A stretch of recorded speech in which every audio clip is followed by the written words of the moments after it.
toujours à l'écoute de la matinale et c'est avec plaisir et joie que aujourd'hui je vous propose d'écouter Valérie Tsindault, journaliste qui a rencontré un auteur qui est à l'origine d'un livre, Comment la France a tué ses villes, qui est venu poser quelques questions, Olivier Razemont. Et cette fois-ci, c'est Valérie Tsindault qui lui pose des questions à l'occasion de sa venue à l'Aréole pour présenter son nouvel ouvrage. Bonjour, nous sommes avec Olivier Razemont à La Folie en tête à l'Aréole pour présenter son dernier livre, On n'a que du beau, le marché, ingrédient d'une société heureuse. Alors, le marché, est-ce que c'est un antidote à la mort programmée des centres-villes ?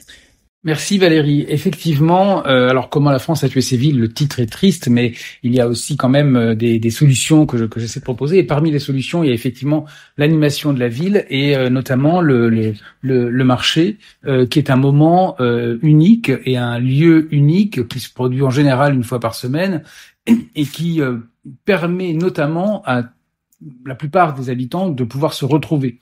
Et c'est assez fascinant, c'est-à-dire que lorsque j'ai étudié les villes, lorsque j'étudie la mobilité, lorsque j'observe la géographie, en France en particulier, il y a toujours cet objet-là, le marché, qui est à peu près partout, jusque dans la moindre bourgade, qui rend les gens heureux, où les gens sont souriants, qui est effectivement un lieu de rendez-vous, mais aussi un lieu d'approvisionnement. C'est un lieu où les gens font quelque chose ensemble. Et j'ai constaté que le marché n'est pas souvent étudié, en fait, ou n'est pas souvent pris en compte dans les politiques publiques. Localement, ça peut l'être, mais au niveau national, ça l'est pas forcément, ou assez rarement. Et effectivement, on a l'espoir souvent d'animer les villes, de les rendre plus dynamiques, de les rendre plus agréables, plus vivantes. Et le marché, tu as tout à fait raison de le dire, est une antidote à la désertification commerciale notamment.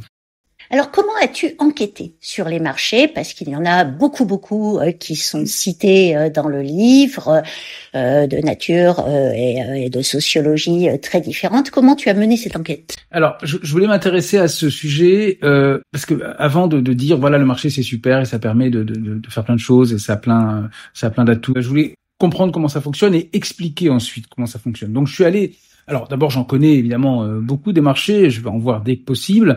Dans la région, je connais bien sûr celui de l'Aréole, mais je connais aussi plusieurs à Bordeaux, les Capucins évidemment, et puis d'autres à Agen ou etc. Enfin donc il y en a vraiment beaucoup. Mais j'ai à la fois fait un peu d'impressionnisme et puis en même temps, je suis bien sûr allé voir aussi les professionnels, c'est-à-dire les commerçants, mais aussi le placier, les élus qui sont en charge du marché, les sociétés concessionnaires lorsqu'il y en a et qui sont des sociétés qui ont pour objectif d'organiser finalement le marché.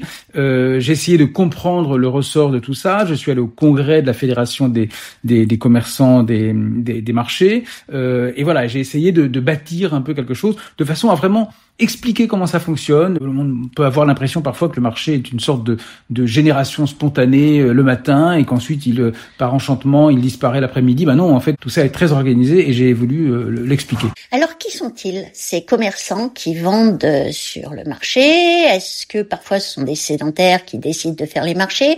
Est-ce que ce sont des producteurs ? Qui sont-ils ? Ceux que on appelle encore parfois forains. Alors en fait, forains, ils n'aiment pas qu'on les appelle forains, c'est vrai, mais en réalité, ça veut simplement dire qui est ambulant. Par définition, comme il est éphémère, il se produit seulement 1 ou 2 fois par semaine, et donc les commerçants sont ambulants. Par définition, parce que sinon ce serait pas un marché, ça veut dire des commerçants sédentaires. Et là, c'est la plupart du temps dehors, ça peut être éventuellement sous une halle, en tout cas c'est sur le domaine public, et on a des commerçants, alors il y en a à peu près 140 000 en France aujourd'hui. Certains, alors la plupart sont vraiment des commerçants ambulants des marchés. Certains, effectivement, ont également une boutique dans une ville ou dans la ville d'à côté, mais ils sont pas majoritaires. La plupart sont vraiment des commerçants de marché. D'ailleurs, on le voit sur les papiers roses des bouchers ou sur les camionnettes avec la liste des marchés où on peut les trouver semaine après semaine. Et une partie d'entre eux sont effectivement des producteurs, surtout dans les petites villes. Parce que c'est des producteurs qui sont pas très loin, qui font alors des fraises en Bretagne, des légumes dans le sud-ouest de la France, certains des fromages de chèvre un peu dans différentes régions.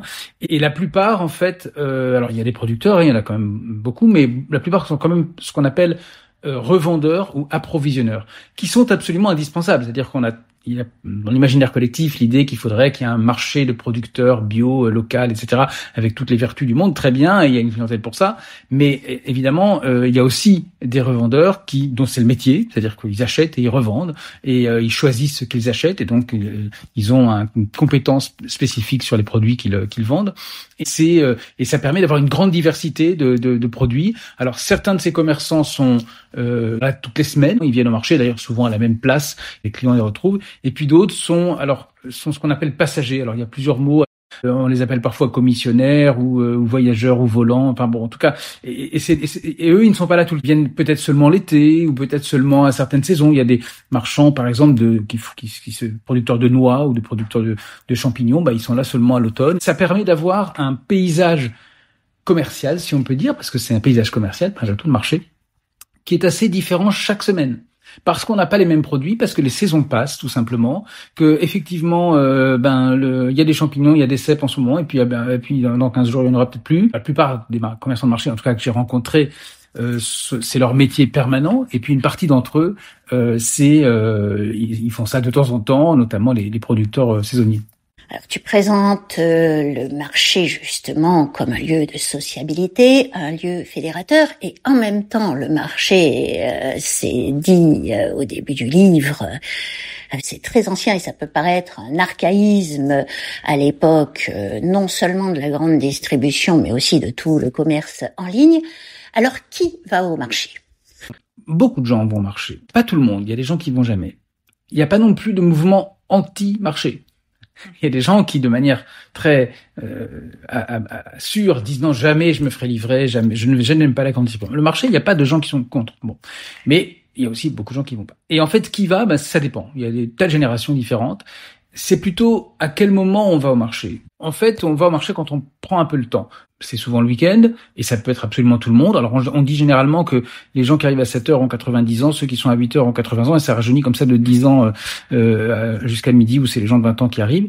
Et puis, on a le temps aussi en vacances. Donc, il y a beaucoup de vacanciers, qui prennent le temps, qui décident, et ils sont très attachés au marché, parce que ils ont l'impression quand ils sont en vacances, de finalement faire partie de la vie locale, du lieu où ils se trouvent. Nous sommes toujours avec Olivier Rasmont pour son livre « On n'a que du beau » sur le marché comme ingrédient d'une société heureuse. Alors, on parlait des gens qui vont au marché et qui ne va pas au marché et pourquoi ? Alors, qui ne va pas au marché, on les voit par définition moins. C'est lié aussi beaucoup à la façon d'habiter. C'est-à-dire que le marché est le reflet de son quartier, le reflet de la ville, et peut-être ceux qui vont le moins au marché, c'est les habitants d'une ville où il y en a pas, où il y en a un, mais à des moments où les gens ne peuvent pas y aller. Et c'est en particulier le cas dans les zones périurbaines, pas très loin des villes, mais pas non plus à la campagne, où les marchés ont parfois lieu la semaine. Pourquoi ils ont lieu la semaine ? Parce que un marchand ne peut pas être partout à la fois. Donc le marché de la grande ville, il a lieu le week-end, parce que c'est là que c'est le plus intéressant pour le marchand. Et puis les marchés de semaine, c'est parfois dans les communes périurbaines, et là le marché il est le samedi, il est pas le samedi justement, il est le mardi matin, et les gens comme ils vont travailler ailleurs, en fait du coup ils n'y vont pas. Et ça, j'entends régulièrement des gens qui me disent ah non mais moi j'ai pas le temps, je peux pas, ce jour-là je travaille, etc. Bon, après si on cherche un petit peu, on peut quand même trouver un marché pas trop loin de chez soi où on peut aller malgré tout le week-end, ou à des moments où on peut. Mais voilà, ceux qui vont pas au marché, je pense que c'est des raisons beaucoup géographiques finalement. Est-ce que les marchés sont en danger ? Oui, ils sont en danger. Ils ont des prédateurs. En fait, le marché est quelque chose d'extraordinaire parce que finalement les gens se parlent, les gens se rencontrent. Visiblement, les habitants sont prêts à faire des achats en plein air, malgré le vent, malgré la canicule, avec des déchets apparents. Alors la grande distribution, elle n'en revient pas. Elle dit mais comment c'est possible ? Nous, on essaye de mesurer au demi-degré près la température qu'il doit faire dans une zone commerciale pour que les gens achètent le plus possible. Et là, ils disent vous vous rendez compte, les gens mangent des huîtres à 11h du matin un mardi sous la pluie, comment ils font ? Et donc ils essaient de cannibaliser. En fait, littéralement, ils ont plusieurs stratégies qui visent à bouffer le marché, clairement, c'est vraiment leur objectif. Et alors, un des objectifs, ça consiste à ouvrir des hypermarchés qui ressemblent vaguement à des marchés, notamment dans les zones périurbaines. Et un autre objectif, ça consiste à ouvrir des halles gourmandes, ce qu'on appelle des halles gourmandes ou des halles privées, qui ressemblent là aussi à des marchés, mais qui sont essentiellement des restaurants ou des galeries marchandes de centre-ville, qui donnent l'impression qu'on est au marché, mais comme c'est ouvert tout le temps. Alors ça semble être un détail, mais ça ne l'est pas du tout. Et donc ça a comme conséquence qu'on ne peut pas se croiser. On a beaucoup moins de probabilité de rencontrer des gens qu'on connaît. Si le marché est un succès, c'est parce que dans une ville de 5000 habitants, comme c'est une fois par semaine, on est sûr de rencontrer des gens. C'est une question de probabilité mathématique. Si c'était tous les jours, on aurait moins de chance. Et donc la grande distribution, elle essaye d'imposer comme ça des modèles qui ressemblent, qui copient le marché, qui singent le marché. Quand on constate quand même si les gens y sont très attachés, en 1980, il y avait 400 000 marchands et en 2025, ils sont plus que 140 000. Donc malheureusement, les marchés sont effectivement menacés. Est-ce qu'on vit bien du marché ? Plutôt oui, et c'est ça qui est plutôt rassurant, c'est que les commerçants, notamment les commerçants alimentaires, travaillent beaucoup et ils gagnent plutôt bien leur vie. Alors ils le méritent, je trouve, mais effectivement ils gagnent plutôt bien leur vie à condition d'avoir l'expérience, à condition de savoir évidemment choisir les produits et bien les acheter aussi, et puis ensuite de jouer le rôle du marché, de jouer presque leur propre rôle là aussi, en parlant aux clients. C'est quelque chose de très important. C'est le contact humain qu'ont les commerçants des marchés. Alors on parle beaucoup, et notamment dans cette région de l'Entre-deux-Mers, des petites villes de caractère, des cités d'art et d'histoire, de revitaliser les centres-villes. La question du commerce en centre-ville est importante. La question la désertification des bourgs l'est aussi. Qu'est-ce que ça peut apporter le marché, et comment se fait-il que si peu de politiques, d'urbanistes, d'aménageurs le prennent en compte ? Alors, ce que ça apporte, c'est clairement une dynamisation. Alors, pourquoi il y a une dynamisation ? Alors, je l'ai dit, c'est parce que c'est pas tous les jours, donc finalement, la chance de se croiser est renforcée, et puis en plus on est dehors, on est à la merci des éléments, donc forcément on a des sujets de conversation qui viennent assez facilement, et puis on fait parfois la queue et on écoute ce que disent les autres clients, et donc on apprend des choses sur les autres clients. On est ravi quand on est client soi-même, on est absolument ravi de savoir que cette voisine qu'on connaît pas très bien, finalement elle achète beaucoup plus ce week-end parce qu'elle va accueillir ses petits enfants. Ça fait une information qu'on détient et qu'on a obtenue grâce au marché. Donc je pense que c'est un facteur de succès. Alors pourquoi effectivement c'est pas pris en compte ? Alors, je me suis beaucoup posé la question de savoir pourquoi. Parfois, on assiste à des discours notamment de consultants ou d'urbanistes qui expliquent que finalement, ce serait tellement bien si tous les gens de la ville pouvaient se retrouver une fois par semaine sur un lieu qui serait piétonnisé pour faire des choses ensemble. Attendez, vous l'avez tout sous vos yeux chaque semaine, c'est le marché.